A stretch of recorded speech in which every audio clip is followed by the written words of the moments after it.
मैं professor HD चारण, vice chancellor Bikaner तकनीकी विश्वविद्यालय बीकानेर राजस्थान।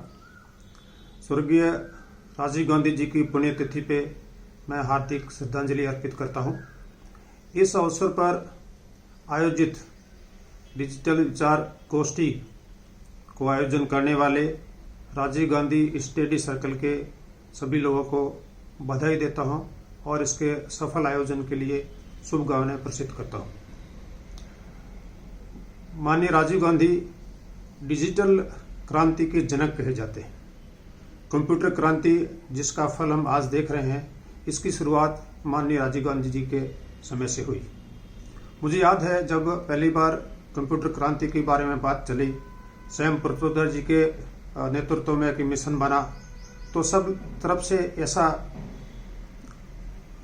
विचार आया कि इस क्रांति के माध्यम से अगर कंप्यूटर आ जाएगा तो सभी युवाओं के रोजगार खत्म हो जाएंगे, सारे काम कंप्यूटर करेगा और युवा सब बेरोजगार हो जाएंगे। लेकिन आज हम देखते हैं कि उसका कंप्यूटर के माध्यम से और इंटरनेट के माध्यम से जहां तक हम पहुंचे हैं, उसके माध्यम से बहुत नए नए रोजगार हमारे सामने आए और वो उस समय का जो भाव था वो निरर्थक साबित हुआ है। ये राजीव गांधी जी का उस समय का विजन था कि इसके माध्यम से देश को आगे बढ़ाया जा सकता है। हमारा देश युवाओं का देश कहलाता है। हमारे यहाँ एवरेज उम्र को देखें तो युवाओं की संख्या ज़्यादा है और ये हमारी सबसे बड़ी शक्ति है, हमारी स्ट्रेंथ है। माननीय राजीव गांधी जी ने इस बात को उस समय महसूस किया और देखा कि जो वोटिंग एज होनी चाहिए युवाओं की 21 वर्ष की बजाय 18 वर्ष कर दी जाए तो बेहतर रहेगा। और 18 वर्ष की वोटिंग राइट देने का ये जो निर्णय लिया, इसका भी श्रेय राजीव गांधी जी को जाता है कि उन्होंने युवाओं की शक्ति को पहचाना और ये देखा कि उनका देश की राजनीति में और देश के नीति निर्धारण में महत्वपूर्ण योगदान होना चाहिए और तभी जो वोट देने की उम्र 21 से घटाकर 18 साल की। हालांकि बहुत सारे छात्र संगठन भी इस बात को बार बार रखते थे कि ये जो युवा है वो कल का नागरिक नहीं, आज का नागरिक है। लेकिन राजीव गांधी जी ने इस शक्ति को समझा और वोटिंग एज को 18 साल किया। राजीव गांधी जी का स्थानीय निकाय और पंचायती राज में भी बहुत महत्वपूर्ण योगदान रहा और इस स्थानीय निकाय और पंचायती राज संस्थानों को सुदृढ़ करने में बहुत कार्य किया। महिलाओं के प्रति विशेष रूप से देखो तो इन संस्थाओं में महिलाओं के लिए जो 33% आरक्षण की बात है, ये भी राजीव गांधी जी की देन है।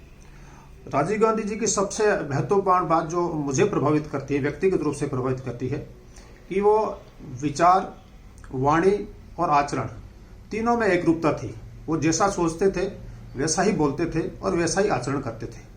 मैं समझता हूँ कि इसी को मानव कहते हैं कि जैसा विचार करता है वैसा वो आचरण मिलता है। पर साथियों, ये काम बहुत मुश्किल होता है और विशेषकर जो राजनीतिक क्षेत्र में काम करते हैं उनके लिए जैसा विचार करना, वैसा ही बोलना और वैसा आचरण करना बहुत मुश्किल होता है। और आजकल लोग कहने भी लग गए हैं कि ऐसा तो बोलना पड़ता है। मैं समझता हूं कि उन्होंने इस बात को साबित किया।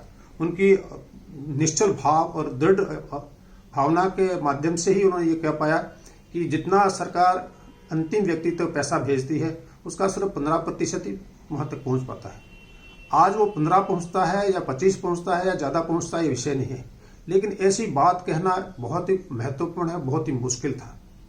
मैं समझता हूं कि जो 85% नहीं पहुंचता है, ये उन लोगों के लिए संदेश था कि अंतिम व्यक्ति तक जो हम बात पहुंचाना चाहते हैं, जो सहायता पहुंचाना चाहते हैं, उसके उत्थान में जो काम करना चाहते हैं, वो 100% वहां पहुंचना चाहिए।